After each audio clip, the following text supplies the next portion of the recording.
শিবে আবু তালিব সে এক কারাগার, কাটলো সেথায় তোমার বহুদিন হলো পার। শিবে আবু তালিব সে এক কারাগার, কাটলো সেথায় তোমার বহুদিন হলো পার। না খেয়ে না ঘুমে কত রাত কেঁদে কেঁদে দিন কায়েমের তরে ধৈর্য ধরে ধরে। হে রাসূল এসে গেল বদর উহুদ খন্দক পরীক্ষা, জানমাল দিয়ে পাশ হলো সকল পরীক্ষা। অবশেষে হয়ে গেল দিন কায়েমের বিজয় তরী। রাসূল আবার বলে দিলেন, খৈরুল কুরুনি করনি লা ইলাহা লা ইলাহা ইল্লাল্লাহ লা ইলাহা। জিকিরের মাধ্যমে ভাই কোরআনের সম্মানার্থে ফাঁকা জায়গাগুলো আমরা একটু পুরো করে নিই। একটু উঠলেই হবে ভাই, সামনের জায়গাগুলো আমরা একটু পুরো করে নিই।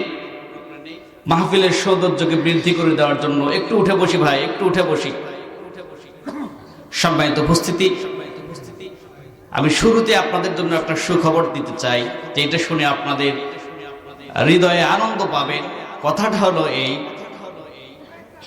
এই মাহফিলের প্যান্ডেলের বাহিরে কোনো একজন মানুষ যিনি চা বিক্রি করছেন তিনি হচ্ছে চাওয়ালা, যিনি ফুচকা বিক্রি করছেন উনি ফুচকাওয়ালা মামা, যিনি পান বিক্রি করছেন উনি পানওয়ালা মামা।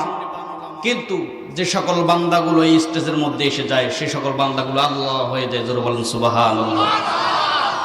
উদাত্ত আহ্বান সে সকল ভাইদের প্রতি, এখনো যারা অযথা বাহিরে ঘোরাফেরা করছেন, দয়া করে প্রাণের ভাইরা আমার, আপনারা এই তাফসিরুল কোরআন মাহফিলের সৌন্দর্য বাড়িয়ে দেওয়ার জন্য বাহিরে নয় বরঞ্চ ভিতরে এসে বসে পড়ুন।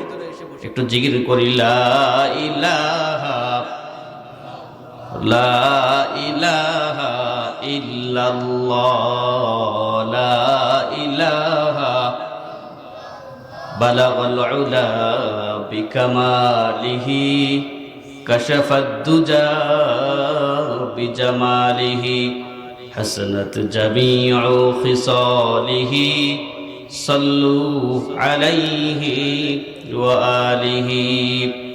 কুওয়াতে ইশকে সে हर पुस्त को बाला कर दे, देहरमी इसमें मोहम्मद से उजाला कर दे। बलगल उला बिकमालिही कशफद दुजा बिजमालिही हसनत जमीउ खिसालिही सल्लू अलैहि ওয়া আলিহি। আলহামদুলিল্লাহ। যুব সমাজের উদ্যোগে আয়োজিত প্রথম বার্ষিক তাফসিরুল কোরআন মাহফিলের সম্মানিত সুযোগ্য সভাপতি, শ্রদ্ধাভাজন শিক্ষক হযরত মাওলানা মুহাম্মদ আসাদুজ্জামান সরকার, আতাকাল্লাহু আমরাহু ওয়া বারাকাল্লাহু ফি হায়াতি, সকল বলেন আমিন।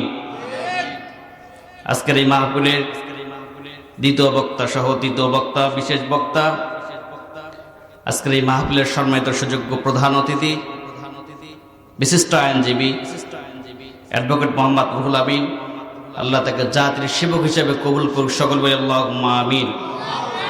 বিশেষ করে যে যুবক ভাইদের উদ্যোগে আজকের এই তাফসিরুল কোরআন মাহফিল, আমি শুনলাম যে এখানে নাকি এর আগে কখনো মাহফিল হয়নি। আল্লাহ বরকত দিয়েছেন আমাদেরকে, আল্লাহ সুযোগ করে দিয়েছেন, আল্লাহ শুরু করে দিয়েছেন। এই শুরুটা যেন কিয়ামত পর্যন্ত আল্লাহ যেন এই তাফসিরুল কোরআন মাহফিলগুলো, এই জায়গার মাহফিলটা জারি রাখে, সকলে বলি আল্লাহুম্মা আমিন। আপনারা প্রস্তুত আছেন? আপনারা কি চান আর পরবর্তী সময়ে কোরআনুল কারীমের এই মাহফিলটা ধারাবাহিকতা ঠিক থাকে? এটা আমরা চান। কারা কারা চান দুহাত তুলে একটা তাকবীর দেন দেখি। লিল্লাহি তাকবীর, লিল্লাহি তাকবীর। আল্লাহ আমাদেরকে কবুল করুক, সকলে বলে আল্লাহুম্মা আমিন। সম্মানিত উপস্থিতি, আজকের এই তাফসীরুল কোরআন মাহফিলে এসে আপনাদের কি মনটা কি খুশি না বেজার? যদি খুশি হয়ে থাকেন আল্লাহকে দেখিয়ে বলেন আলহামদুলিল্লাহ। সম্মানিত ভাইয়েরা, গভীরভাবে স্মরণ করছি সর্বকালের সর্বযুগের সর্বশ্রেষ্ঠ মহামানব, যার আদর্শের ভিতরে মানবতার মুক্তি, মানবতার কল্যাণ নিহিত। তিনি আমাদের প্রাণ প্রিয় শেষ নবী মুহাম্মদুর রাসূলুল্লাহ, সকলেই বলি সাল্লাল্লাহু আলাইহি ওয়াসাল্লাম। সম্মানিত উপস্থিতি, এই তাফসীরুল কোরআন মাহফিলে আসার যে সুযোগ, এই সুযোগটা কে করে দিয়েছেন? কে করে দিয়েছেন আবার বলুন? এই যে মাহফিল আমরা শুনতে এসেছি বাড়ি থেকে, এর ফজিলতটা কি জানেন? আল্লাহর নবী বলেন, শোনো ও সাহাবা کرام, তোমরা তোমাদের পরবর্তী প্রজন্মকে জানায় দিও, আমার উম্মতদেরকে জানায় দিও যে ব্যক্তিগুলো কোরআনুল কারীম শেখার জন্য, জানার জন্য বাড়ি থেকে তাফসীরুল কোরআন মাহফিল অথবা দাওয়াতের কোনো কার্যক্রমে বেরিয়ে যায়, যতক্ষণ পর্যন্ত সে ঘরে ফিরে না যায় এতক্ষণ পর্যন্ত সে মুজাহিদের মর্যাদায় থাকে। জোরে বলেন সুবহানাল্লাহ। শুধু এই মর্যাদা দিয়েই ক্ষান্ত নয়, আল্লাহ সুবহানাহু ওয়া তাআলা বলেন, তার নবী বিশ্বনবী জনাবে মুহাম্মদুর রাসূলুল্লাহ, সকলেই বলি সাল্লাল্লাহু আলাইহি ওয়াসাল্লাম, ইনি বলেন কোরআনুল কারীম শিখতে এসে অথবা জানতে এসে, আমরা তো এসেছি জানার জন্য, নাকি বলেন? জানার জন্য, কিছু শেখার জন্য। তো এই কোরআনুল কারীম শিখতে এসে এবং জানতে এসে যদি কোনো ব্যক্তি মৃত্যুবরণ করে, কথাটা ভালো করে বুঝবেন, কোরআনুল কারীম শিখতে এসে জানতে এসে যদি কোনো ব্যক্তি মৃত্যুবরণ করেন, আল্লাহ তাকে মৃত্যুর পরে ওই জান্নাত দান করবেন যে জান্নাতে স্বয়ং নবীগণ থাকবে। জোরে বলেন সুবহানাল্লাহ। তাহলে আমাদের আজকের এই মাহফিলে এসে আমরা খুশি না বেজার? আবার রবের দরবারে কালিমাতুশ শুকর আদায় করছি, সকলে বলি আলহামদুলিল্লাহ। আজকে যে সময় আমরা এখানে মাহফিল করার সুযোগ পাচ্ছি, বিশ্বের অন্যান্য কান্ট্রিতে তারা এইভাবে কখনো কথা বলার সুযোগ তারা পায় না। তাদের জীবনের মধ্যে একটা আতঙ্ক রয়েছে যে আমরা যদি এইভাবে এখানে কথা বলি, কে যেন আমাদেরকে এসে উড়িয়ে দেয়, এমন আতঙ্কের মধ্যে তারা রয়েছে। আল্লাহ সে সকল বিশ্ববাসীকে, সে সকল মাজলুমদেরকে হেফাজত করুক, সকলে বলি আল্লাহুম্মা আমিন। আমরা শুনতে এসেছি কার কালাম? আল্লাহ আমাদের সৃষ্টি করেছেন কে? আমাদের আল্লাহ যে সৃষ্টি করলেন, কেন সৃষ্টি করলেন বলতে পারেন কেউ?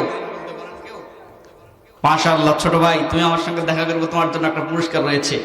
এতগুলো মানুষের মধ্যে এই যে ছোট বাচ্চাটা একটা উত্তর দিয়ে দিল, আমি আপনাদেরকে প্রশ্ন করলাম যে আল্লাহ আমাদেরকে কেন সৃষ্টি করেছেন, এতগুলো মানুষের ভিতরে সে উত্তর দিয়ে দিল যে আল্লাহ ইবাদত করার জন্য আমাদেরকে সৃষ্টি করেছেন। এইটা আল্লাহ কোরআনুল কারীমের ভিতরে বলেন, ওয়ামা খালাকতুল জিন্না ওয়াল ইনসা ইল্লা লিয়াবুদুন। আল্লাহু আকবার। প্রাণের ভাইয়েরা আমার, আল্লাহ সুবহানাহু ওয়া তাআলা তিনি তার কোরআনুল কারীমের ভিতরে স্পষ্ট ভাষায় ঘোষণা করে দিলেন, মানব জাতি এবং জিন জাতিকে, মানব জাতি এবং জিন জাতিকে শুধুমাত্র কেবলমাত্র আমি আমার ইবাদত করার জন্য সৃষ্টি করেছি। মানব জাতি এবং জিন জাতিকে আমার ইবাদত করার জন্য সৃষ্টি করেছি। প্রাণের ভাইরা আমার, লক্ষ্য করেন, আল্লাহ এক জায়গায় বলেছেন ওয়া খালাকতুল জিন্না ওয়াল ইনসা ইল্লা লিয়াবুদুন, আর এক জায়গায় আল্লাহ বলছেন ওয়ালাকাদ যারানা লিজাহান্নামা কাসীরাম মিনাল জিন্নি ওয়াল ইনস।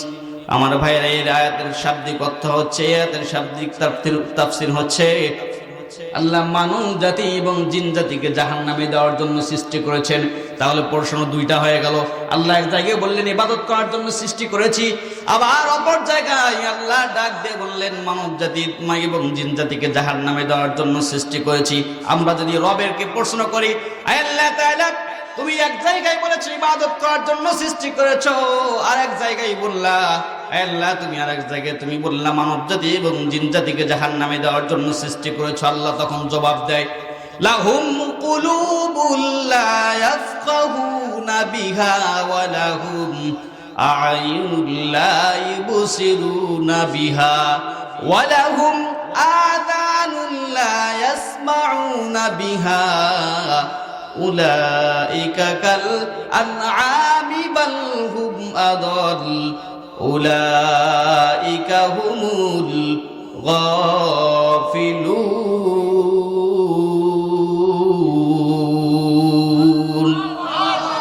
প্রাণের ভাইরা, আমার আল্লাহ জবাব দিচ্ছে, শোনো ও আমার বান্দারা, শুনে রাখো আমি আল্লাহ কেন এই কথা বলেছি। শোনো, লাহুম কুলুবুল লা ইয়াফকাহুনা বিহা, পৃথিবীতে এমন মানুষ রয়েছে আমি তাদের ক্ষেত্রে জাহান্নামে দেওয়ার জন্য বলেছি। তারা হচ্ছে, তাদের কলব আছে কিন্তু কলব জিনিস থাকার পরেও তারা সঠিক জিনিসটা অনুধাবন করে না, তাদের অন্তরের ভিতরে অনুশোচনা করে না। শুধু তাই নয়, লাহুম কুলুবুল লা ইয়াফকাহুনা বিহা ওয়া লাহুম আযানুন লা ইয়াসমাউনা বিহা, আমি আল্লাহ রব্বে কারীম কান দিয়েছি তাদেরকে সঠিক জিনিসটা শ্রবণ করার জন্য। আমার প্রাণের ভাইয়েরা, এই কানের মর্ম, যেই ব্যক্তিটার কান নাই সেই ব্যক্তিটাকে গিয়ে যদি জিজ্ঞেস করা হয়, প্রাণের ভাই আমার, তোমার তো এক কানে তুমি শুনতে পাও না, তোমার যদি এই কানটা ভালো করে দেওয়া হয় তোমার ফিলিংসটা কি, তোমার অনুভূতিটা কি, সে সঙ্গে সঙ্গে জবাব দিয়ে দিবে, ভাই আমার তো খুব আফসোস হয় আপনার দুইটা কান দিয়ে আল্লাহর কথাগুলো শুনতে পারেন। মানুষ যখন, আপনার বাবা যখন আপনাকে বাবা বলে ডাক দেয়, আপনার মা যখন আপনাকে বাবা বলে ডাক দেয়, আপনি শুনতে পারেন। কিন্তু ভাই বিশ্বাস করুন ভাই, যা আমার বাবা যখন আমাকে বাবা বলে ডাক দেয়, আমার মা যখন আমাকে কলিজার সন্তান বলে ডাক দেয়, আমি একটা কানে শুনতে পাই না, আমি একটা কান দিয়ে শুনি, আমার খুব কষ্ট হয়। আল্লাহ যদি এটা আমার ফিরিয়ে দিত, প্রাণের ভাইরা মনে রাখেন, আল্লাহ আমাদেরকে যে দুইটা কান দিয়েছে, এই কানের নিয়ামতের শুকরিয়া কিন্তু আদায় করি না। অথচ আল্লাহ জানায় দেন, শোনো, তুমি যদি নিয়ামতের শুকরিয়া আদায় করো, নিয়ামতের শুকরিয়া যদি আদায় করো, আল্লাহ বলেন, লা ইন শাকারতুম লা আযীদান্নাকুম ওয়া লা ইন কাফারতুম ইন্না আযাবি লাশাদীদ। আল্লাহু আকবার। বিশ্ববাসীকে আল্লাহ স্পষ্ট ভাষায় ডাক দিয়ে বলেন, আমার বান্দারা শোনো, যদি তোমরা আমার নিয়ামতের শুকরিয়া আদায় করো, আমার নিয়ামতের শুকরিয়া আদায় করো, আমি আল্লাহ অবশ্যই, অফকোর্স শব্দটা আল্লাহ আরবিতে ব্যবহার করেছেন, অবশ্যই আমি আল্লাহ তোমাদের নিয়ামতটাকে বৃদ্ধি করে দেব। চিল্লা বলেন সুবহানাল্লাহ। আর যদি নিয়ামতের শুকরিয়া না আদায় করো, নিয়ামত পাওয়ার পরে যদি নিয়ামতটাকে তুমি প্রত্যাখ্যান করে ছেড়ে দাও, আল্লাহ জানায় দেন, ইন্না আযাবি লাশাদীদ, আমি আল্লাহ কঠিন আযাবে তোমাকে গ্রেফতার করব। জোরে বলেন নাউযুবিল্লাহ। আল্লাহর ধরা কি ভাই? আল্লাহর ধরা হচ্ছে বড় ধরা। আল্লাহ ছেড়ে দেন, আল্লাহ আমাদেরকে সাথ দিয়ে দেন, কিন্তু ছেড়ে দেন না একবারেই। জীবনের কোনো ক্ষেত্রে না কোনো ক্ষেত্রে গিয়ে আল্লাহ আমাদেরকে আটকে দিবেন। সম্মানিত ভাইয়েরা, উদাত্ত আহ্বান আপনাদের প্রতি, দয়া করে আপনারা যদি কোনো খারাপ কাজের সঙ্গে লিপ্ত থাকেন, মনে করছেন যারে আমার তো বয়স আছে, কি দরকার, আমার এখন ভালো হওয়ার দরকার নাই, নামাজ পড়বো আগামী বছর থেকে, আপনি জীবনের কিন্তু গ্যারান্টি দিতে পারবেন? আল্লাহ বলছেন, কুল্লু নাফসিন যায়কাতুল মাউত, চিরন্তন সত্য। পৃথিবীতে যতগুলো ধর্ম অবলম্বী মানুষ রয়েছে, হিন্দু বলেন, বৌদ্ধ বলেন, খ্রিস্টান বললেন, যে কোনো ধর্মের লোক বলেন না কেন, এক কথায় তারা বিশ্বাস করে যে আমার একদিন চোখটা বন্ধ হয়ে যাবে। কথা বলেন ঠিক কিনা? সেদিন আপনি চাইলেও আপনার মনে চাইবে ঠিক, আপনি আপনারটা বুঝতে পারবেন, কিন্তু পৃথিবীর কোনো মানুষ সেইটা বুঝতে পারবে না। ইস, আরেকবার যদি ফিরে যেতে পারতাম। চোখটা বন্ধ হয়ে যাবে যেদিন, সেই দিন আপনার সমস্ত আমার দরজাগুলো বন্ধ হয়ে যাবে। ভাইয়েরা আমার, সেই দিন আপনি যতই তাল বাহানা করেন না কেন, আল্লাহকে ডাক দিয়ে বলেন না কেন, মালিক আরেকটি বারের জন্য দুনিয়াতে যাওয়ার সুযোগ করে দাও, আরেকটি বারের জন্য দুনিয়াতে যাওয়ার সুযোগ করে দাও। কিন্তু মনে রাখেন, আল্লাহ সেই সুযোগ আপনাকে দিবে না সেদিন। আপনার বাবা মা আছে, আপনার দাদা দাদি রয়েছে, নানা নানি রয়েছে, আপনার আত্মীয় স্বজন বন্ধু বান্ধব রয়েছে, সেদিন কিন্তু আপনি কাউকে খুঁজে পাবেন না একমাত্র কাকে ছাড়া? আমার আমার বলে যেদিন কাউকে পাব না, সেদিন আমার শূন্য হিয়ায় তুমি থেকো সান্ত্বনা। আখির আলো নিভবে যেদিন মনে আলো দিয়ে, সেদিন আমার সেদিন আমার আধার ঘরে তুমি আলোর জ্যোতি, আসবে গহীন রাত্রি। সকলেই বলুন, আমার যখন ফুরাবে দিন, আসবে গহীন রাত্রি। আমার যখন ফুরাবে দিন, আসবে গহীন রাত্রি। যেদিন আমাদের গহীন রাত্রিটা আসবে, সেদিন যেন আল্লাহ আমাদেরকে ঈমানের উপর অবিচল থাকে। সকলে বলি আল্লাহুম্মা আমিন।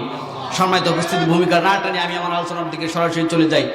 এখন পর্যন্ত যে ভাইয়েরা এখন পর্যন্ত বাইরে ঘোরাফেরা করছেন, অযথা রাস্তায় ঘোরাফেরা করছেন, প্রাণের ভাইয়েরা আমার, দয়া করে আপনারা আসেন। এমন হতে পারে আজকের এই তাফসিরুল কোরআনের মাহফিলটা তাফসিরুল কোরআনুল কারীম থেকে আলোচনা শোনার পরে এমন হতে পারে কিয়ামতের ময়দানে যখন মানুষ পানি দাও বলে চিৎকার করবে, ঠিক সে সময় যখন কোনো মানুষ হয়ে পাবে না, ঠিক হতে পারে আল্লাহ সুবহানাহু ওয়া তাআলা আমাদেরকে আজকের এই মাহফিলটার নাজাতের ওসিলা বানিয়ে দিতে পারে। জোরে বলেন ঠিক কিনা? এই জন্য আমি আবারও বলছি, যে ভাইয়েরা আমার এখনো মাহফিলের বাইরে রয়েছেন, সামিয়ানার বাইরে রয়েছেন, ভাইয়েরা আসুন। অন্তত আজকের এই তাফসিরুল কোরআনুল কারীম, এটা আপনাদের তো গর্ব করার কথা রে ভাই। আপনাদের এইদিকে নাকি 8-10 বছরও মাহফিল হয় না, এটাই নাকি প্রথমবার। তো সেই হিসেবে তো আপনাদের লোকে লোকারণ্য হওয়ার কথা ছিল। শুনলাম মহিলা প্যান্ডেলে নাকি খুব মানুষ হয়েছে, মহিলা মানুষ আমার মা বোনরা হয়েছে। সে তুলনায় আমাদের পুরুষ ভাইরা তো নাই, নাকি এই এলাকায় পুরুষ নাই?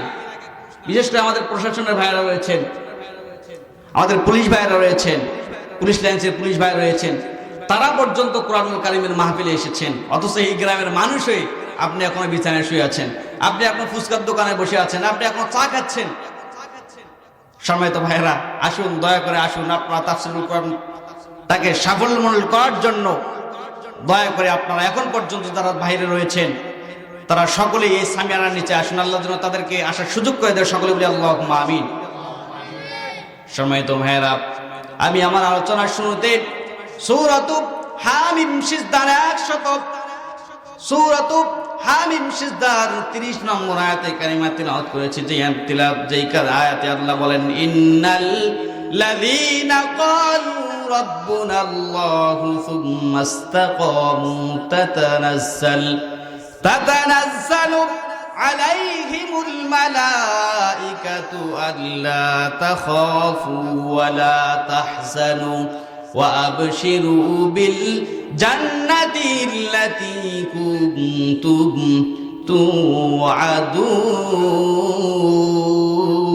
তুআদুন। আল্লাহু আকবার। আল্লাহর এই মহান আল্লাহ তাআলা এই কোরআনুল কারীমের এই আয়াতটা এমন একটি সময় নাজিল করেছেন। আল্লাহর নবীর মদিনার জিন্দেগিতে মতভেদ রয়েছে। কেউ বলেছেন মক্কার জিন্দেগিতে, কেউ বলেছেন মদিনার জিন্দেগিতে আল্লাহ তাআলা এই আয়াতে কারিমা নাজিল করেছেন। তাবুকের যুদ্ধে আল্লাহর নবী সাল্লাল্লাহু আলাইহি ওয়াসাল্লাম মানুষদেরকে যখন দ্বীনের দাওয়াতগুলো দিচ্ছিলেন, সে সকল মানুষেরা আল্লাহর নবীর দাওয়াতটাকে প্রত্যাখ্যান করে আল্লাহর নবীকে তারা পাথর নিক্ষেপ করেছিলেন। এমন অবস্থা হয়েছিল আল্লাহর নবীর যায়েদ বিন হারেস রাদিয়াল্লাহু তাআলা আনহু তিনি বলেন, আমি যখন রাসূল সাল্লাল্লাহু আলাইহি ওয়াসাল্লামের জুতা মুবারক খুলে দিতে লাগলাম, ঠিক সেই সময় দেখছিলাম রাসূলের শরীর থেকে তাজা রক্তগুলো ঝরে পড়ছিল। আমি রবের দরবারে ফরিয়াদ করেছিলাম, আয় আল্লাহ তাআলা, পরওয়ারদিগারে আলম, আয় আল্লাহ তাআলা, এই সকল মানুষদের কি অবস্থা হবে? তারা আজকে রাসূলকে পাথর নিক্ষেপ করলো। আল্লাহর নবীকে যায়েদ বিন হারেস রাদিয়াল্লাহু তাআলা আনহু বলল, ইয়া রাসূলুল্লাহ সাল্লাল্লাহু আলাইহি ওয়াসাল্লাম, আপনি যদি এদের জন্য বদদোয়া করেন তাহলে তোরা ধ্বংস হয়ে যাবে। ও নবী, দয়া করে আপনি তাদের জন্য বদদোয়া করে দিন। প্রাণের ভাইরা আমার, কত সুন্দর মায়াবী নবী। তিনি বললেন, না না না, হয়তোবা এরা আজকে বুঝে নাই, আগামীকাল হয়তোবা তারা দিনের ছায়াতল গ্রহণ করবে। জোরে বলেন সুবহানাল্লাহ। কত সুন্দর ব্যবহার! ইসলাম আমাদেরকে কত সুন্দর শিক্ষা দিয়েছে। আল্লাহর নবী আমাদেরকে কত সুন্দর শিক্ষা দিয়েছেন। ইন্নাল্লাযীনা ক্বালু রাব্বুনাল্লাহ, নিশ্চয় যারা পৃথিবীর জমিনে আমাকে রব বলে স্বীকার করবে, শুধু রব বলে স্বীকার করেই কিন্তু নয়, সুম্মাস্তাকামু, আমার প্রতি অবিচল থাকবে, অটল থাকবে, তাতানাজ্জালু আলাইহিমুল মালাইকা, আমি আল্লাহ রব্বে কারীম আসমান থেকে ফেরেশতা নাজিল করে জানায় দেব। কি না জানায় দেব? আল্লাহ তাখাফু ওয়ালা তাহজানু ওয়া আবশিরু বিল জান্নাতিল্লাতী কুনতুম তুআদুন। আল্লাহ জানায় দেন, ও নবী আপনি আপনার উম্মতদেরকে জানায় দেন, যারা ঈমানের উপর অবিচল থাকবে, যারা ঈমানের উপর অটল থাকবে, আমি আল্লাহ রব্বে কারীম ঘোষণা করে দিলাম, তোমাদের কোনো চিন্তা নাই, ভয়ের কোনো কারণ নাই। আসমান থেকে ফেরেশতা আল্লাহ নাজিল করে ওই ব্যক্তিকে জানায় দেন, তোমার কোনো ভয় নাই, চিন্তা নাই, আমি রব্বে কারীম তোমাকে জান্নাতের ব্যবস্থা করে দিয়ে দেব। জোরে বলেন সুবহানাল্লাহ। কিন্তু টিকে থাকতে হবে কার উপরে? ঈমানের উপরে টিকে থাকতে হবে, অবিচল থাকতে হবে ঈমানের উপরে। কিন্তু আমাদের যে ঈমান, মারহাবা, ঈমানটা থাকতে হবে শিরক মুক্ত, ঈমানটা থাকতে হবে বিদআত মুক্ত।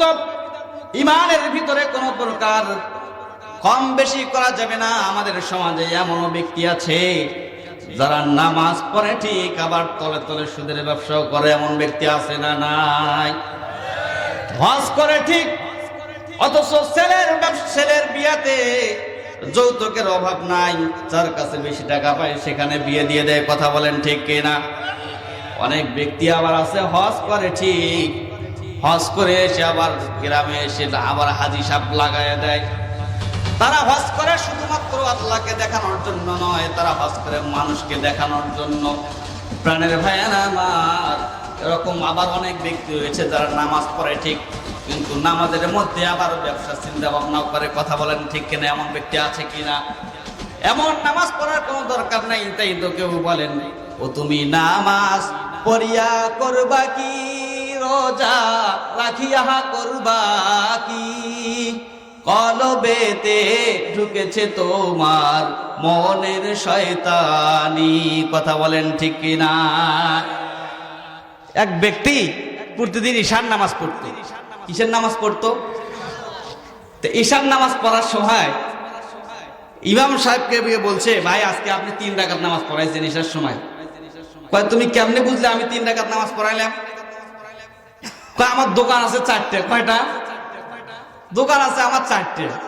আপনি প্রতিদিন যখন ঈশার নামাজ আদায় করেন, তা আমি 4 রাকাতে 4টে দোকানে হিসাব করি। আজকে তো দেখি একটা দোকানে হিসাব কমপ্লিটই হয়নি, তাতে আপনার নামাজ শেষ। কেমন মুসলমান? ও বলছে, হুজুর আপনি আজকে 3 রাকাত নামাজ পড়াইলেন কেন? আমার তো হিসাবে বলেনি আজকে। প্রতিদিন আপনার 4 রাকাতে আমি 4টে দোকানে হিসাব করি, কিন্তু আজকে তো হিসাব বললো না। এর মতো হতভাগা কেউ আছে? আল্লাহ বলেন ফাওয়াইলুল লিল মুসাল্লিন, সূরা মাউনের আয়াত। এটা আমরা অনেকেই জানি। ফাওয়াইলুল লিল মুসাল্লিন, অভিশাপ, পরিতাপ ওই ব্যক্তিদের জন্য, আল্লাযীনা হুম আন সালাতিহিম সাহুন, যারা লোক দেখানোর নামাজ পড়ে এবং মনোযোগ রাখেন নামাজের ভিতরে। এরকম নামাজের দরকার আছে? এই নামাজগুলো আসমান থেকে আল্লাহ নিক্ষেপ করে দেয়। নাউজুবিল্লাহ। এই জন্যই বলেন, ও তুমি নামাজ পড়িয়া করবা কি, রোজা রাখিয়া করবা কি, কলবেতে ঢুকেছে গো তোমার মনের শয়তানি।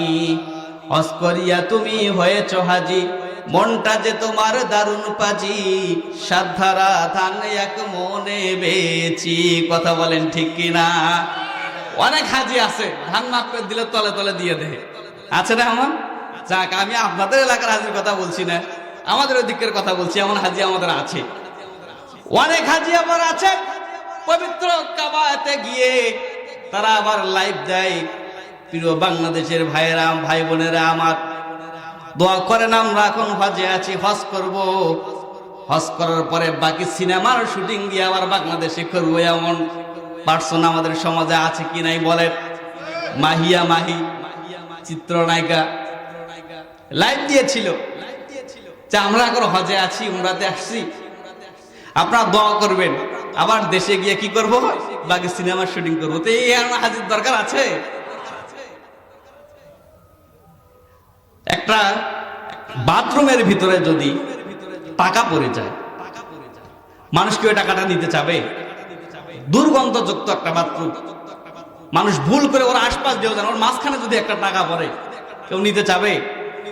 সে ধরনের হাজি তুমি এমন জায়গায় চলে গিয়েছো, আল্লাহকে পাওয়ার জন্য চলে গিয়েছো, কিন্তু দুনিয়ার শয়তানি নিয়ে তুমি ঠিকই চলে গিয়েছো। কথা বলেন ঠিক কিনা?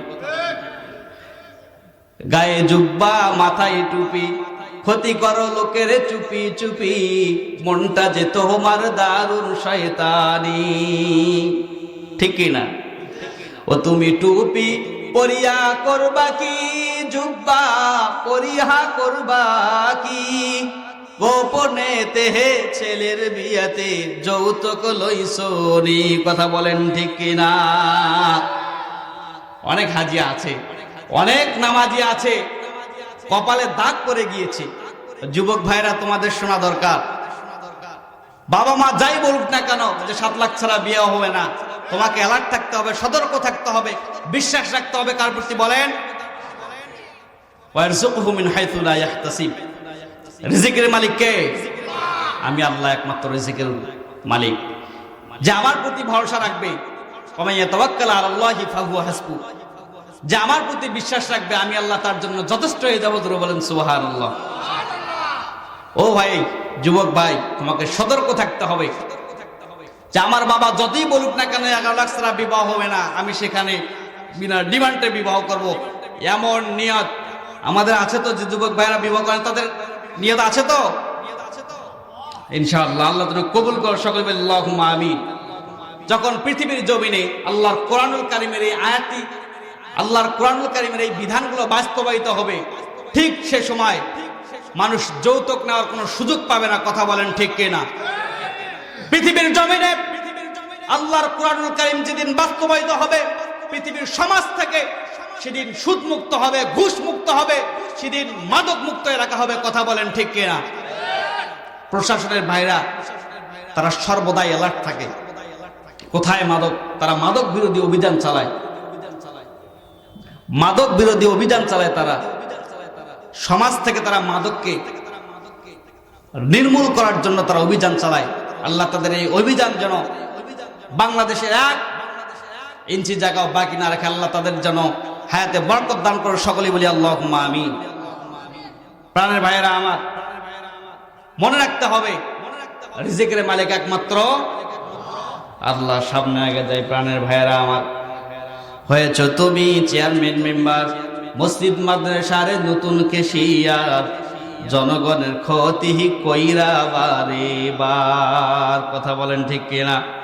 ও তুমি চেয়ারম্যান হয়া করবা কি, মেম্বার হয়া করবা কি, গোপনে তেহে টিসিবির টাকা লইছনি। কথা বলেন ঠিক কিনা? প্রাণের ভাইয়েরা আমার, এমন চেয়ারম্যান মেম্বার হওয়ার দরকার নাই যারা গরিবের কাছ থেকে রাতের বেলা ঠিক দিনের কোন এক মুহূর্তে গিয়ে তাদের কাছ থেকে তলে তলে টাকা নেয়। এমন দরকার আছে, এমন লোকের দরকার সমাজে আছে। আল্লাহ যেন বাংলাদেশের প্রতিটা চেয়ারম্যান মেম্বারদেরকে এ সকল অবৈধ কাজ থেকে হেফাজত করার। সকলেই বলি আল্লাহুম্মা আমিন। প্রাণের ভাইয়েরা আমার, ইমানের উপর টিকে থাকতে গেলে, ইমানের উপর বিশ্বাস রাখতে গেলে ইমানটা থাকতে হবে মজবুত। কি থাকতে হবে? ইমানের উপর যখন আপনি টিকতে যাবেন, অবশ্যই আপনার প্রতি বাধা আসবে, বিপত্তি আসবে। আপনার প্রতি বাধা আসবে, বিপত্তি আসবে। কেমন বিপত্তি আসবে আল্লাহ এটা কোরআনুল কারীমের ভিতরে জানিয়ে দেন। وَإِذْ يَمْكُرُ بِكَ الَّذِينَ كَفَرُوا لِيُثْبِتُوكَ أَوْ يَقْتُلُوكَ আও ইখরিজুক ওয়া ইয়ামকুরুনা ওয়া ইয়ামকুরুল্লাহ ওয়াল্লাহু খায়রুল মাকিরিন।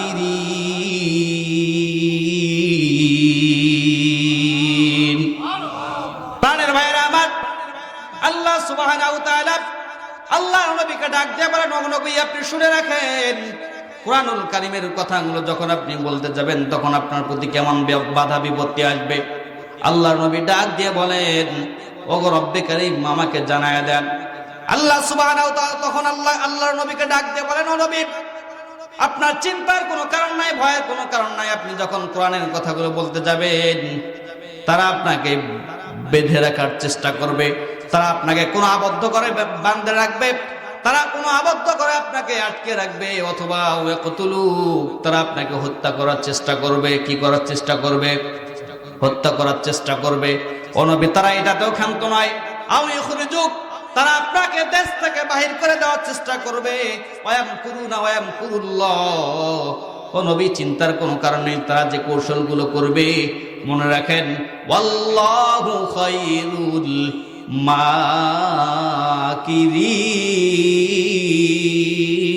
মাকিরিন। জোরে বলেন আল্লাহু আকবার। ও নবী আপনি মনে রাখেন, আমি আল্লাহ তাআলা তাদের থেকেও অধিক শক্তিময়, অধিক ক্ষমতাময় এবং অধিক কৌশল আমি আল্লাহ জানি। জোরে বলেন সুবহানাল্লাহ। তারা যতই চাক আপনাকে বন্দী করবে, অথবা আপনাকে হত্যা করবে, অথবা আপনাকে দেশ ত্যাগ করাবে। আল্লাহর নবী সাল্লাল্লাহু আলাইহি ওয়াসাল্লাম জন্মভূমিতে থাকতে পারে নাই শুধুমাত্র কিসের কারণে? কোরআনের কথাগুলো বলার কারণে। আল্লাহর নবীকে সবাই আল আমিন বলে রাখতো, যার শাব্দিক অর্থ বিশ্বাসী। কিন্তু আল্লাহর নবী যখন দ্বীনের কথাগুলো বলছিলেন ঠিক সেই সময় কি করছিলেন? ঠিক সে সময় মানুষটা আল আমিন ব্যক্তি বলা ব্যক্তিটাকেই কি বলতো? পাগল বলতো। সম্মানিত ভাইয়েরা, আল্লাহর নবীকে সাহাবাকরাম কতটুকু মহব্বত করত এবং কত সম্মান করত, এবং তার কতটুকু আদর্শ বাস্তবায়ন তারা তাদের জীবনে করত। ইতিহাস লক্ষ্য করলে দেখতে পারি আল্লাহর নবীর কোন এক সাহাবী আগামীকাল তার বিবাহ। কি আগামীকাল তার বিবাহ? আগামীকাল তার বিবাহ। হঠাৎ করে যুবক ভাইরা, বিশেষ করে তোমাদের জন্য এই ঘটনাটা খুব প্রয়োজন, মনোযোগ দিয়ে রাখেন, মনোযোগ দিয়ে এই ঘটনাটা শোনেন। হয়তো বা এমন হতে পারে এই ঘটনার দ্বারা আপনার জীবনটা পরিবর্তন হতে পারে। সম্মানিত উপস্থিতি, তো আগামীকাল তার সেই সাহাবীর বিবাহ। আল্লাহর নবী সেই সাহাবীকে যুদ্ধের কথা বলে নাই। যেদিন তার বিবাহ, আবার সেই দিন তার আল্লাহর নবীর সঙ্গে কাফেরদের যুদ্ধ। আল্লাহর নবী সেই সাহাবীকে বলে নাই। তো এই সাহাবী কোনো না কোনো ভাবে যুদ্ধের কথা শোনার পরে সাহাবী রাসূলের দরবারে গিয়ে বলে, ইয়া রাসূলুল্লাহ সাল্লাল্লাহু আলাইহি ওয়াসাল্লাম, আমি আমার জীবনে কোনোদিন আপনার কথা ফেলে দেই নাই। ও নবী, আমি কোনোদিন আপনার কথাগুলো ফেলে দেই নাই, আমি সর্বদাই আপনার কথাগুলো শুনেছি গো রাসূলুল্লাহ। ও নবী, আপনি কেন আমাকে যুদ্ধের জন্য ডাকেন নাই? আল্লাহর নবী ডাক দিয়ে বললেন, শোনো, আমি যদি তোমাকে যুদ্ধের জন্য ডাকি, যুদ্ধের ময়দানে যদি শহীদ হয়ে যাও, আগামীকাল তোমার বিবাহ, তোমার বাবা মা আমাকে কি বলবে?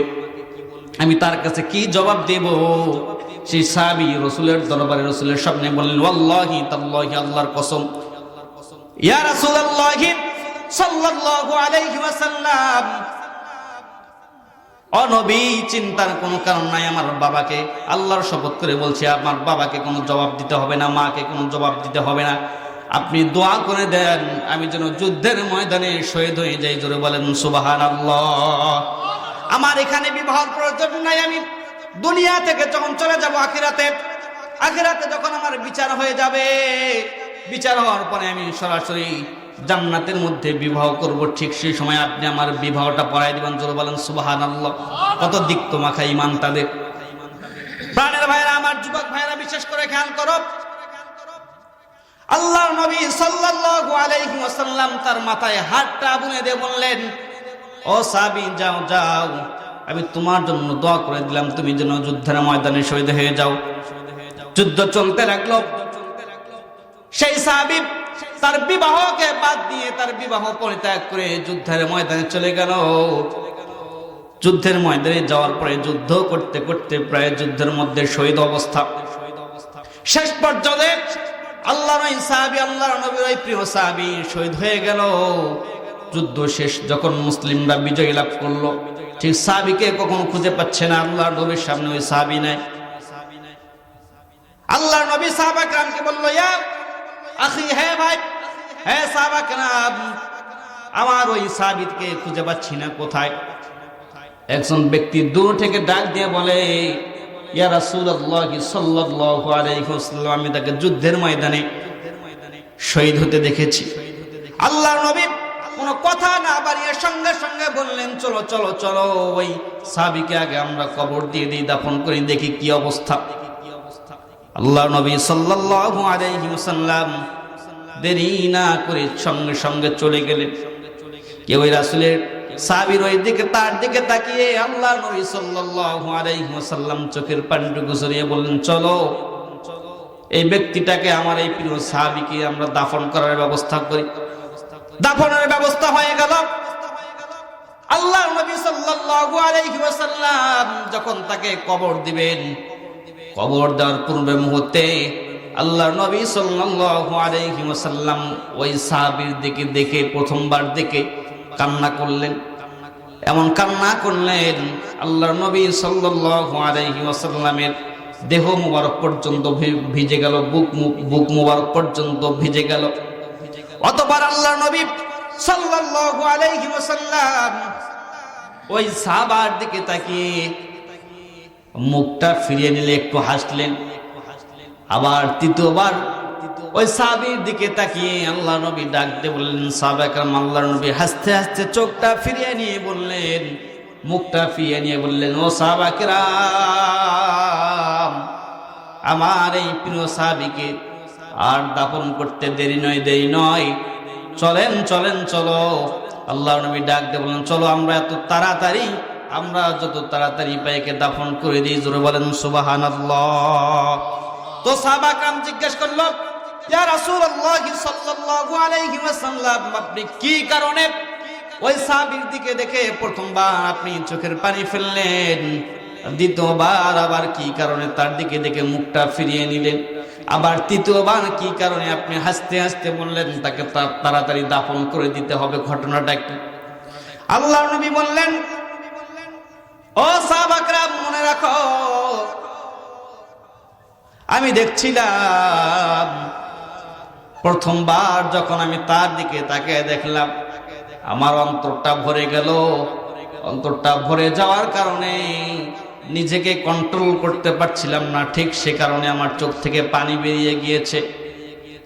দ্বিতীয়বার আমি কেন তার দিকে তাকায় হাসলাম তোমরা কি জানো? আমি দেখতেছিলাম আল্লাহ তার জান্নাতের চূড়ান্ত ফয়সালা করে দিয়েছে। জোরে বলেন সুবহানাল্লাহ।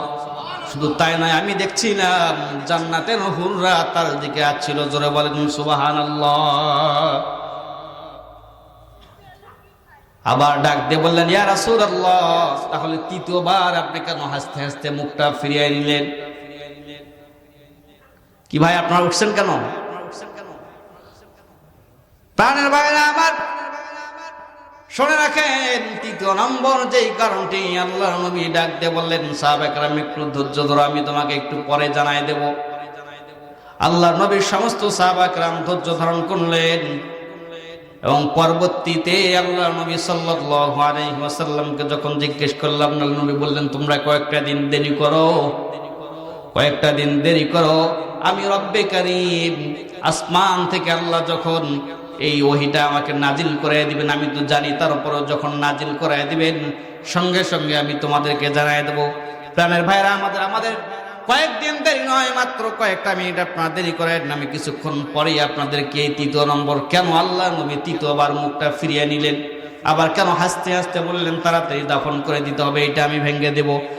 একটু আমরা আলোচনার দিকে আগে যাই। আল্লাহ বললেন, ইন্নাল্লাযীনা ক্বালু রাব্বুনাল্লাহ, যারা আমাকে রব বলে স্বীকার করে, সুম্মাস্তাকামু, অতঃপর তার উপর অবিচল থাকে, তাতানাজ্জালু, আসমান থেকে আমি আল্লাহ ফেরেশতা নাযিল করে দেই, তাতানাজ্জালু আলাইহিমুল মালাইকাতু, আসমান থেকে ফেরেশতা নাযিল করে আমি ওই সকল বান্দাদেরকে জানায় দেই, আল্লাহ তাখাফু, ভয় করো না, চিন্তা করো না, ওয়ালা তাহজানু, আবশিরু বিল জান্নাতিল্লাতী কুনতুম তুআদুন, আমি আল্লাহ তাআলা যাদের জন্য জান্নাত দেওয়ার ওয়াদা করেছি, আমি আল্লাহ তাআলা তাদেরকে অবশ্যই জান্নাত দান করব। জোরে বলেন সুবহানাল্লাহ। সম্মানিত উপস্থিতি, কিন্তু টিকে থাকতে হবে ঈমানের উপর। ঈমানের উপর যখন আপনি টিকে থাকতে যাবেন, আপনি এই গ্রামের একজন মানুষ, আপনি যখন 5 ওয়াক্ত নামাজ সঠিকভাবে আদায় করবেন, কিছু সংখ্যক লোক আসবে, তারা খোঁচা মারবে আপনাকে, তারা খোঁচা মারবে, দেখ সারা জীবন সিগারেট টানে বেড়ালো, সারা জীবন সুদ ঘুষ খায় বেড়ালো, আজকে মসজিদে হাজির সেজে গিয়েছে। পরিবর্তনটা কিভাবে, কখন আল্লাহর পক্ষ থেকে আসবে, সেটা একমাত্র কে জানেন? আল্লাহ। আমরা মানুষকে নিয়ে ব্যঙ্গ করি, এমনও হতে পারে সে ব্যক্তি আপনার চেয়ে আল্লাহর কাছে প্রিয়তম। জোরে বলেন সুবহানাল্লাহ। অসংখ্য অগণিত মানুষ রয়েছে যাদেরকে আমরা খারাপ নজরে দেখি, কিন্তু সেই ব্যক্তিগুলো দিন শেষে আল্লাহর কাছে প্রিয়। কথা বলেন ঠিক কিনা? সম্মানিত উপস্থিতি, আমাদেরকেও ঠিক রবের দরবারে এমন ভাবে রবের প্রিয় হতে হবে, যেমন ভাবে সাহাবা কেরাম হয়েছেন রবের কাছে প্রিয়। কথা বলেন ঠিক কিনা? আমরা সর্বদাই ইহদিনাস সিরাতাল মুস্তাকিম পথটা অবলম্বন করার সুযোগ যেন আল্লাহ আমাদেরকে দান করে, সকলে বলি আল্লাহুম্মা আমিন। সম্মানিত উপস্থিতি, তো ঈমানটা থাকতে হবে কি? শিরিক মুক্ত, বিদআত মুক্ত। কথা বলেন ঠিক কিনা? তো অনেক ব্যক্তি আবার রয়েছে নামাজও পড়ে, সবে করে, আবার পীর দেখলে পীরের দর্গি টান মারে, নাকি কন? আবার সেজদায় পড়ে যায়। কথা বলেন।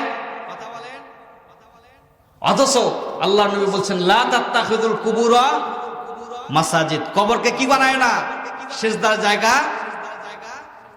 অনেক ব্যক্তি আবার আছে পীরের দরবারে গিয়ে টান মারে, আবার বলে বাবারে বাবা দে একটা সন্তান দে। সন্তান দেওয়ার মালিক কে ভাই বলেন তো?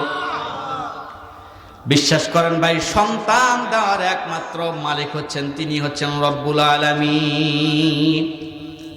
পীরের ক্ষমতা আছে সন্তান দেয়? আমার মতে ভাই বিশ্বাস করেন,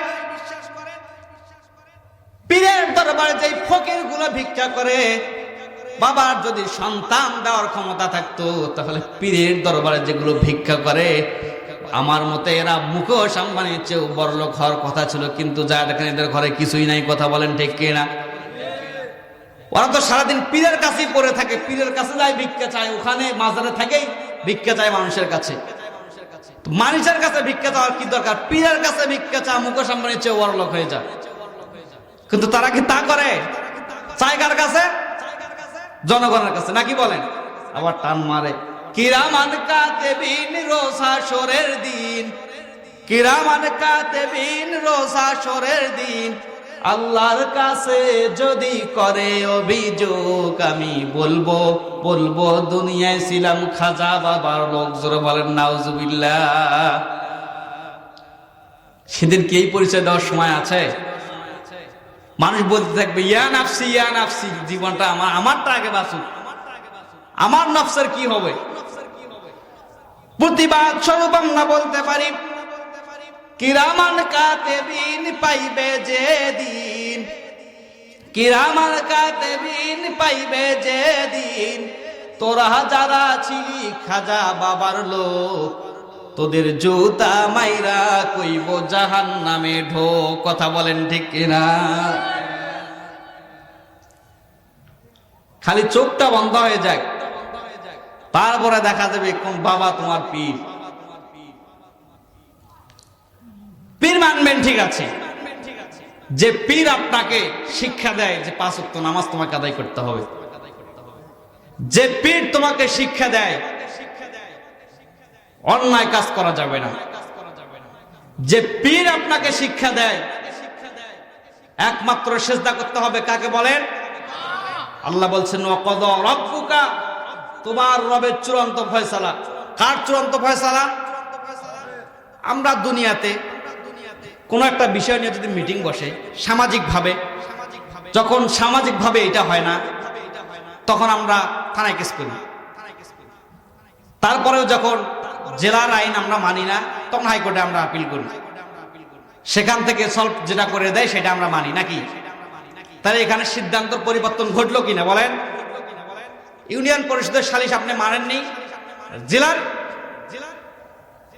যেটা সিদ্ধান্ত সেটা আপনি মানেননি, আপনি মেনেছেন সুপ্রিম কোর্টটা, হাইকোর্টেরটা নাকি বলেন?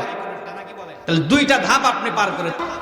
ওয়াকাদা রাব্বুকা, তোমার রবের চূড়ান্ত ফয়সালা।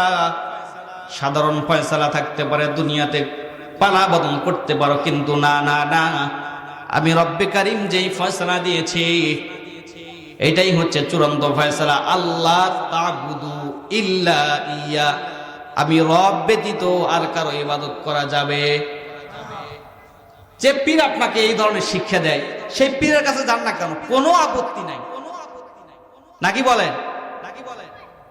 প্রাণের ভাইরা আমার, যদি আমাদের স্লোগানটা এমন হয়ে যেত,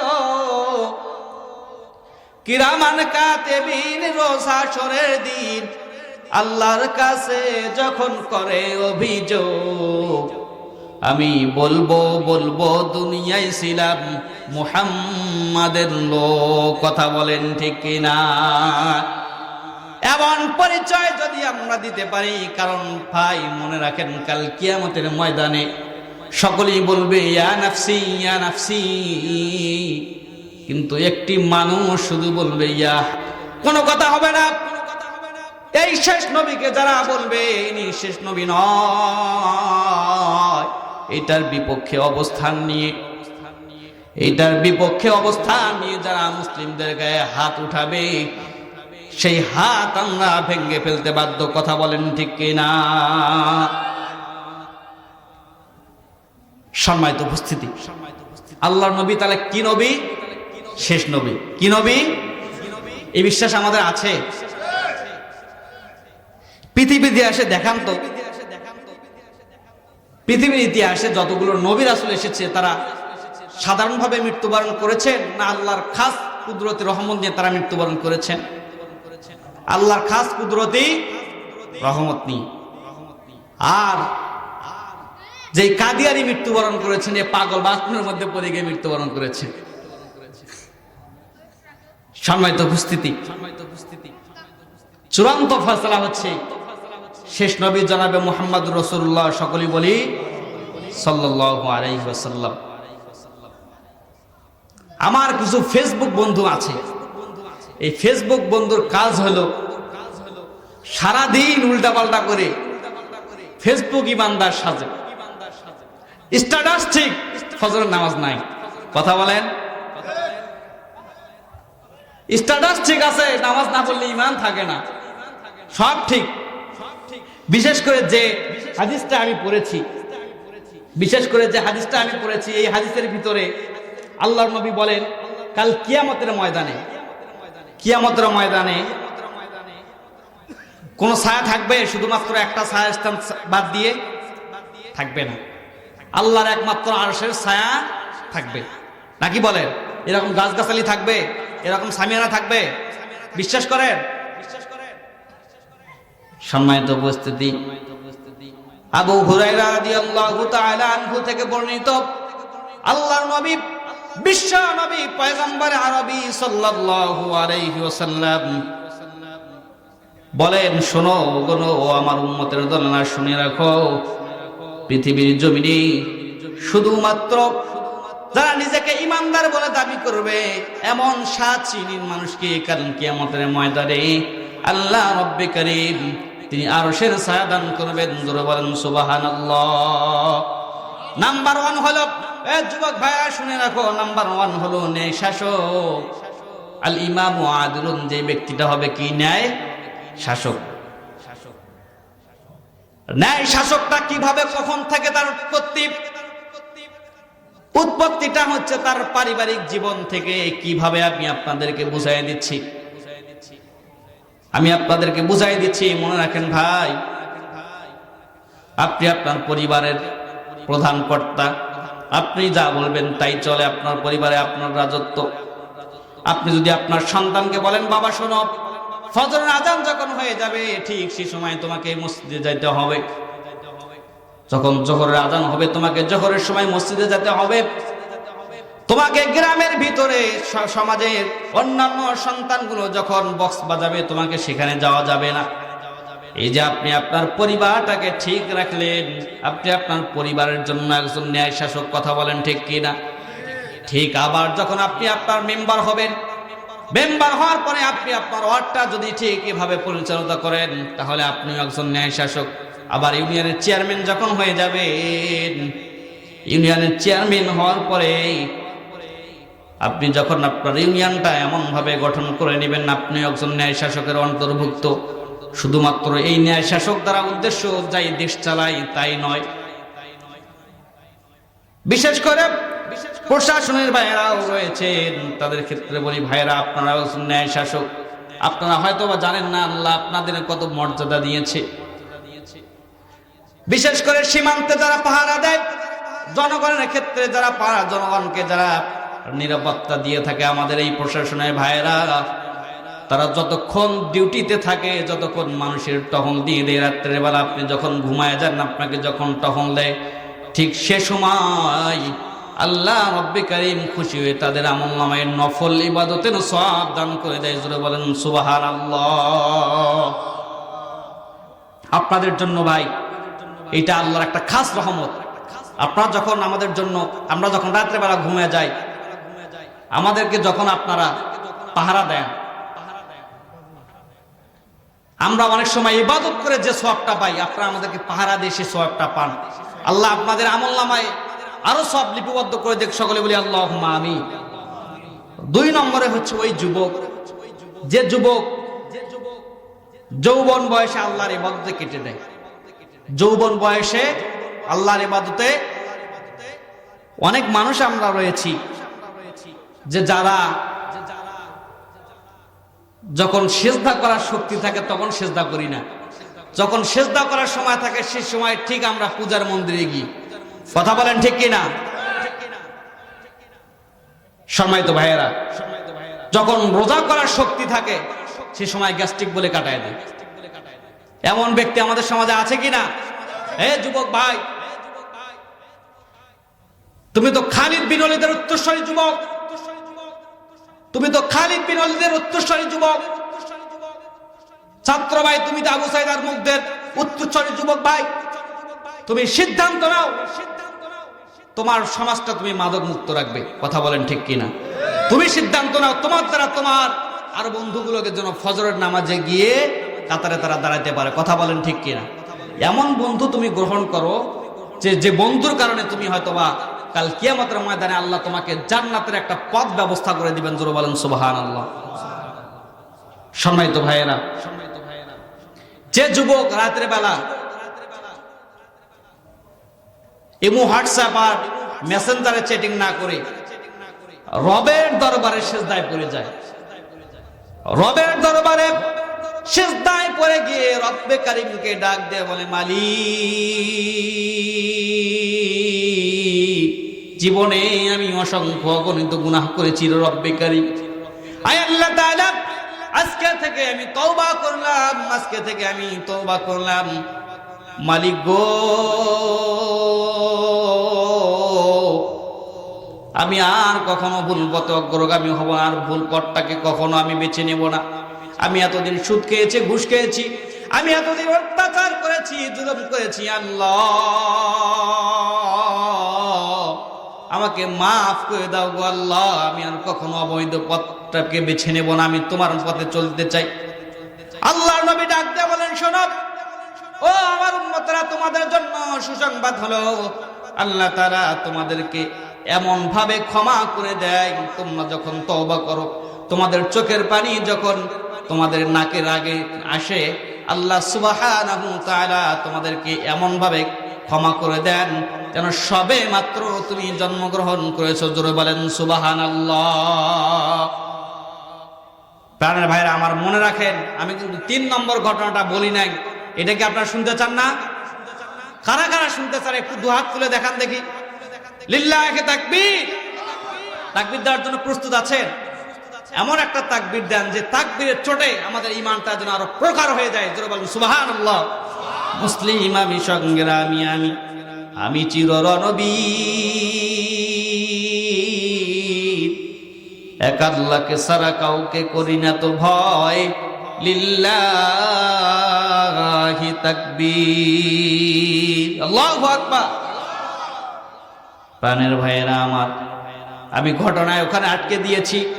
আবার কাল কিয়ামতের মাঠে আল্লাহ সুবহানাহু ওয়া তাআলা যে 7 শ্রেণীর বান্দাকে আরশের নিচে ছায়া দান করবেন, তাদের মধ্যে 2টি পয়েন্ট বলেছি। প্রাণ ভাইরা, আমাদের মা বোনরা এসেছেন, অনেক মা বোনরা এসেছেন, তারা আবার হয়তো বা চিন্তা করছেন যে হুজুর শুধু শুধু পুরুষদের কথাই বলে, আমাদের কথা কিছু বলে না। আমার মা বোনেরা, আপনাদের জান্নাতে যাওয়াটা একদম সহজ। আপনাদের দুনিয়া থেকে যখন আপনারা চলে যাবেন, আপনাদের জান্নাতে যাওয়া একদম সহজ। মনে রাখেন, শুধুমাত্র 4টি কাজ যদি আপনারা করতে পারেন, 4টি কাজ যদি আপনারা করতে পারেন, তাহলে আল্লাহর জান্নাত আপনার জন্য অপেক্ষামান। জোরে বলেন সুবহানাল্লাহ। নাম্বার 1 হচ্ছে 5 ওয়াক্ত নামাজ আউয়াল ওয়াক্তে আপনাকে আদায় করতে হবে, সহিভাবে আদায় করতে হবে। 5 ওয়াক্ত নামাজ যদি আপনি জামাতের সহিত 5 ওয়াক্ত নামাজ যদি আপনারা আউয়াল ওয়াক্তে আদায় করেন, একাকি আল্লাহ সুবহানাহু ওয়া তাআলা বলেন জান্নাতে যাওয়ার একটা মাধ্যম হচ্ছে 5 ওয়াক্ত নামাজ সঠিক সময় আদায় করা। জোরে বলেন সুবহানাল্লাহ। রমজানের রোজা রাখা, কোন সমস্যা ব্যতীত যদি রমজানের রোজাগুলো আপনারা আদায় করেন, আল্লাহ তাআলা বলেছেন এইটা জান্নাতে যাওয়ার একটা সহজ মাধ্যম। জোরে বলেন সুবহানাল্লাহ। 3 নম্বর একটা মাধ্যম হচ্ছে আপনি আপনার সতীত্বের হেফাজত যদি করেন, আপনি যদি নিজেকে ঠিক রাখেন, আপনি যদি শুধুমাত্র আপনার স্বামীর জন্য নিজেকে বিসর্জন দেন, কোন অবৈধ পথকে বেছে না নিয়ে বৈধ পথে যদি আপনি আপনার স্বামীকে সময় দেন, আপনার স্বামীর জন্য আপনি দেহ মন ঠিক রাখেন, আল্লাহ বলেন জান্নাতে যাওয়ার জন্য এইটাই 3 নম্বর একটা রাস্তা। জোরে বলেন সুবহানাল্লাহ। প্রাণের ভাইয়েরা আমার, সময় তো মা বোনেরা, 4 নম্বর যে কথাটি, এইটা আমি একটু পরে বলছি। আমি একটু আমার আলোচনাটা গোছায় নেই। আপনারা জানেন যে আমাদের এত সুন্দর একটা পরিবেশ উপহার দিয়েছে আমাদের এই যুবক ভাইয়েরা, কথা বলেন ঠিক কিনা? বিশেষ করে যে নামটি না বললেই নয়, বিশেষ করে মানিক ভাই সহ এই এলাকার আপনাদের মসজিদের ইমাম এবং খতিব সাহেব, ওনারা যে পরিশ্রমটি করেছে, এটা অত্যন্ত তাদেরকে ধন্যবাদ দেওয়ার একটা সুযোগ। কেন তারা এতটাই কষ্ট করেছে? আমি শুনেছি 2 জন নাকি খুব পরিশ্রম করেছেন। আল্লাহ তাদেরকে যেন এর পূর্ণাঙ্গ যাজা দান করে, সকলে বলি আল্লাহুম্মা আমিন। আপনারা জানেন যে এই মাহফিল করতে গিয়ে আমাদের একটা খরচ হয় না ভাইজান? আপনি আপনার একটা পরিবার যখন চালান, একটা মানুষকে যখন আপনি দাওয়াত করেন, 2-4 জন মানুষকে যখন আপনাদেরকে দাওয়াত করেন, তো দাওয়াত করতে গিয়ে অবশ্যই আপনার কিছু খরচ হয় না বলেন? অবশ্যই কিন্তু খরচ হয়। এত সুন্দর একটা আয়োজন আমরা করেছি, অবশ্যই কিন্তু একটা খরচ রয়েছে। আপনারা জানেন, এটা ঠিক তো নাকি? বিশ্বাস করেন ভাই? সেই বিশ্বাসের জায়গা থেকে আমি সময় নেব না, মাত্র 2-4-5 মিনিট আমি সময় নেব। আমি আমার আলোচনা শেষের দিকে টানায় যাব। মনে আছে কি ওই যে আল্লাহ নবী 3বার কেন ওই সাহাবের দিকে তাকাইলেন? এটা মনে আছে আপনাদের? আবার আমি 2 জন মানুষের কথা শুধুমাত্র বলেছি। 7 শ্রেণীর মানুষকে আল্লাহ কি করবেন? কিয়ামতের ময়দানে কি করবেন? আরশের নিচে জায়গা দিবেন। ধন্যবাদ ভাই, যুবক ভাই। আর মহিলাদের ক্ষেত্রে বলছিলাম 4টি কাজ করলে তাদের জন্য জান্নাত। পয়েন্ট কিন্তু সবারই একটা বাকি আছে। বিশেষ করে ঘটনাটাই এই আকর্ষণটি, কেন আল্লাহ নবী 3বার হাসতে হাসতে বললেন যে এই সাহাবীকে তাড়াতাড়ি দাফন করে দিতে হবে? এটা শোনার দরকার আছে? সাধারণ মানুষ বললে আমরা কান্না করতে করতে শেষ করে ফেলাই, কান্না করতে করতে শেষ হয়ে যায়, অজ্ঞান হয়ে যায়। অথচ আল্লাহ নবী হাসতে হাসতে বললেন তাড়াতাড়ি জান্নাতে তাড়াতাড়ি কবর রাখতে হবে। কেন বললেন ভাই? মর্মান্তিক ঘটনা, মর্মান্তিক এক আজব কথা, যে কথাটি হৃদয়ে আপনার নড়া দেয় রে ভাই। এই কথাটি শোনার দরকার আছে। প্রাণের ভাইরা, আমি সময় নেব না, আমি একটু আপনাদের উদ্দেশ্যে বলতে চাই, কোন ভাইটি আছেন যে আপনারা একটু এসে আমাকে 2000 টাকা দান করবেন? আপনি যদি বিপদে পড়ে যান ভাইজান, এখনো যদি আপনার একটা অসুস্থ হয়ে যান, আপনি কিন্তু টাকাকে টাকা মনে করবেন না, টাকাকে টাকা মনে করবেন না। আপনার গরু বিক্রি করে হলেও, আপনার গরু বিক্রি করে হলেও কিন্তু আপনি ঠিক চিকিৎসা চালাবেন, চালাবেন না বলেন ভাই? আজকে আপনি দিতে যাচ্ছেন না, কিন্তু মনে রাখেন এমন একটি সময় আসবে যে সময় আপনাকে, আপনার মনে এমন একটা অনুশোচনা হতো, ইস সে সময় যদি আমি দান করতাম। 2000 টাকার কোনো ব্যক্তি নাই, এত বড় একটা এলাকা ভাই, 2000 টাকার ব্যক্তি নাই। আপনারা এত আর্থিক সংকট। প্রাণের ভাইয়েরা আমার, 1000 টাকা শুধুমাত্র 2 থেকে 3 জন অথবা 5 জন আমি নিব। 1000 টাকা কে আছেন? বিশেষ করে মহিলা প্যানেলে আমার অনেক মা বোনেরা রয়েছেন, আপনারা যদি চান নগদেও দিতে পারবেন অথবা সময় নিয়েও আপনারা দিতে পারবেন। এমন একজন ব্যক্তি, আমি একজন ব্যক্তিকে আগে চাই, সে পুরুষ হোক অথবা মহিলা হোক, পুরুষ হোক অথবা মহিলা হোক। আমার মা বোন রয়েছেন অনেকেই মার কথা স্মরণ করি, বাবার কথা স্মরণ করে একটু আগায় দেন। আপনার বাবা যদি থাকতো, আপনার মা যদি বেঁচে থাকতো, প্রাণের ভাই আপনার দিতেন না? সুমন ভাই 1000 টাকা, লিল্লাহি তাকবীর। আল্লাহ সুমন ভাইয়ের দানকে কবুল করুন, সকলে আল্লাহুম্মা আমিন। আল্লাহ তাআলা তোমার এই যে বান্দাটা দান করেছে প্রিয় সুমন ভাই, আল্লাহ জানি না তার বাবা বেঁচে আছে কিনা, মা বেঁচে আছে কিনা। আল্লাহ তাআলা তার শ্বশুরকুল শাশুড়কুল থেকে, পিতৃকুল মাতৃকুল থেকে যারা চিরজন্মের মতো আল্লাহ বাসবাগান নিচে শায়িত, পরওয়ারদিগারে আলম রব্বে কারীম, আল্লাহ তাআলা সেই অন্ধকার কবরটাকে তুমি আলোকিত করে দাও। জোরে বলেন আল্লাহুম্মা আমিন। আমার ভাইয়েরা, বেশি সময় আমি নিতে চাচ্ছি না ভাইজান, আমি ঘটনাটা শেষ করে দিব। তার আগে একটু আমাদের দামটা একটু উঠায় নেই, কারণ আপনারা জানেন ভাইজান এটা খরচ কিন্তু অবশ্যই হয়েছে, এটা আপনারা জানেন, অবশ্যই খরচ হয়েছে আমার ভাইজান। দেরি করবেন না, আসুন আপনারা 500 টাকা কে আছেন ভাইজান আসেন। আমি মুসাফির মানুষ, আমি দোয়া করে দিয়ে যাব ভাইজান। কিয়ামতের ময়দানে যেই 7 শ্রেণীর মানুষ আরশের নিচে জায়গা পাবে, তার মধ্যে একজন ব্যক্তি হচ্ছে আল্লাহর নবী ডাক দিয়ে বলেন, কি নাম ভাই? রাহি। আল্লাহ তাআলা তোমার আরেক বান্দা প্রিয় রাহি ভাই, আল্লাহ তাআলা 500 টাকা দান করেছেন। আল্লাহ তোমার এই বান্দার দানটাকে কবুল করে নাও। আল্লাহ তাআলা তারা জানে মানে তুমি বরকত দিয়ে দাও। জোরে বলেন আমিন। আমিনু আমিনু আল্লাহ আমিনু, দানকারীর জন্য হয়ে যাও জামিন। মারহাবা বলেন। প্রাণের ভাইরা আমার, মনে রাখেন 7 শ্রেণীর মানুষ আমি কিন্তু বলছিলাম, তার মধ্যে একটা হচ্ছে যারা দান করবে, যারা দান করে ঠিক এই সকল ব্যক্তিগুলোকেও আল্লাহ কিয়ামতের ময়দানে কিন্তু আরশের নিচে জায়গা দেবেন। একটা সওয়াবের জন্য আপনি দৌড়াতে থাকবেন, একটা সওয়াবের জন্য আপনি দৌড়াতে থাকবেন, কিন্তু সেদিন আপনার বাবা আপনাকে একটা সওয়াব দিবে না, মা আপনাকে একটা সওয়াব দিবে না। মা বলবে আমার বিবাহ হয় নাই, বাবা বলবে আমি তো বিবাহ করিনি, আমার সন্তান কোথা থেকে আসলো। সন্তান বলবে আমার বাবা নাই, আমার মা নাই, আমার ভাই নাই, আমার বোন নাই। প্রাণের ভাইয়েরা আমার, দেরি করবেন না। মা বোনেরা যারা আছেন, অনেক মা বোন রয়েছে, আপনারা দয়া করে একটু টাকাটা পাঠায় দেন। যদি কেউ থাকে কর্তৃপক্ষ, কেউ একজন মা বোনদের প্যান্ডেলে পাঠায় দাও। কর্তৃপক্ষ কোথায়? দয়া করে আপনার মা বোনদের ওখানে একটা ছোট বাচ্চাকে পাঠায় দেন, যে নাম বলে টাকাটা দিতে পারবে। আমার ভাইরা আসুন, আপনার 200 400 500 কে পাবেন আমার হাতে একটু মুসাফা করে দিয়ে দেন। ভাই আমি মুসাফির মানুষ, আমি দোয়া করে দিব। ভাই মুসাফির মানুষ, আপনি এখনই অসুস্থ হলে ভাই আপনি কিন্তু টাকাকে টাকা মনে করবেন না।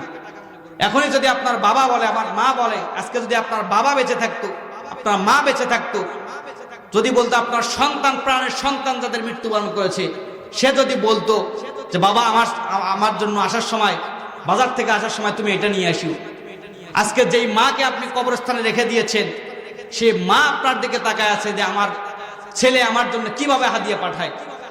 তাদের একমাত্র হাদিয়া পাঠান কি ভাই? লিয়াকতের আল্লাহ তোমার এক বান্দার 100 টাকা দান করলো, আল্লাহ তোমার এই বান্দার দানকে কবুল করো। সকলে বলি আল্লাহুম্মা আমিন।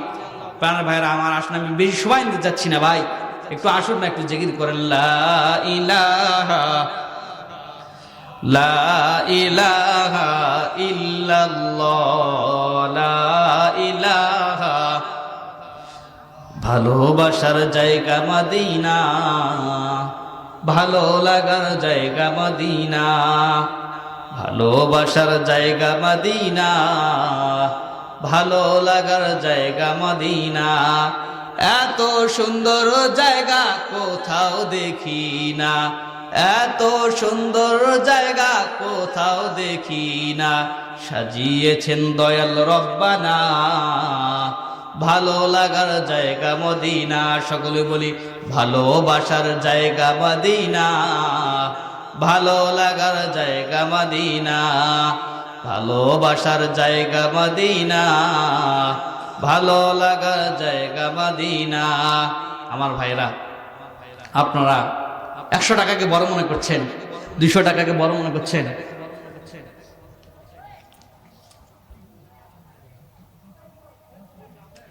আমার প্রাণের ভাইরা, আমি আবারও আপনাদের প্রতি আমি অবাক হয়ে গেলাম, আপনারা এতগুলো মানুষের মধ্যে 2000 টাকা শুধুমাত্র উঠলো। প্রাণের ভাইরা, আসুন আপনারা একটু উদার মনে একটু দান করেন রে ভাই। আজকে যদি আপনার বাবা বেঁচে থাকতো, মা বেঁচে থাকতো, আপনার বাবা যদি বেঁচে থাকতো, মা যদি বেঁচে থাকতো, বাবা যদি বলতো সন্তান বাজার থেকে আসার সময় আমার জন্য একটা মাছ নিয়ে এসিও, আপনি কিন্তু আপনার বাবার কথাটা ফেলতে পারতেন না। আপনার বাবা ঠিক গোরস্থানে এইভাবে চাহিয়ে আছে, কখন আমার সন্তান আমার জন্য একটু সওয়াব পাঠানোর ব্যবস্থা করে দেয়। প্রাণের ভাইরা, মা এইটা একটা সওয়াব পাঠানোর কিন্তু ব্যবস্থা রে ভাই। ওগো ভাই যা, অনেক বাবা রয়েছে, অনেক মা রয়েছে ভাই। আচ্ছা ঠিক আছে, আল্লাহ তাআলা তোমার এক বান্দা, অনিচ্ছাকৃত আল্লাহ, আল্লাহ তাআলা তোমার এই বান্দাগুলো আল্লাহ তাআলা নাম গোপন রেখে দান করেছে। আল্লাহ তুমি তোমার এই বান্দাগুলোর জন্য